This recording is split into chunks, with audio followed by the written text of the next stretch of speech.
তোমার কি মা নাই? ও, আমি আপনাদেরকে রিকোয়েস্ট করব এই ছোট্ট পিচ্ছি হুজুরের কথাগুলো একটু শোনার জন্য। মানে এদের বাবা মা এদেরকে মাদ্রাসায় ভর্তি করেছে, মাদ্রাসায় পাঠাইছে পড়ালেখা করার জন্য। আর ওইখানকার শিক্ষকরা তাদেরকে দিয়ে মানুষের বাসা বাড়ির থেকে চাইল উঠাইয়া তারপরে তারা প্রতিষ্ঠান চালায়।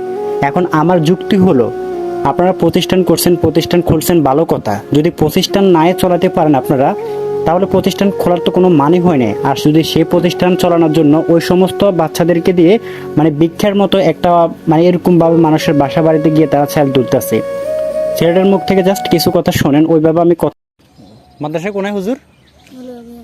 নলুয়া বুয়েরহাট। হ্যাঁ, ওরে আল্লাহ রে, তো এত দূরত্ব তোমরা এদিকে ফাটাইতেছে? হ্যাঁ, ওইটা কি মাদ্রাসা কি এতিমদের নাকি ওইখানে আছে তোমাদের? শুধু এতিম? ও, একটু মাসু যে চাল দিছে হয়েছে আজকে হুজুরের হয়ে যাবো। কেন হুজুর? আচ্ছা, হেড ভরে যাবে কিন্তু তঙ্গল, এটা কি তঙ্গলরা করে নাকি হুজুরের করে রে? এটা কি মাদ্রাসার স্টুডেন্টদের জন্য? ও, তোমার কি মা নাই? ও, আচ্ছা যাও।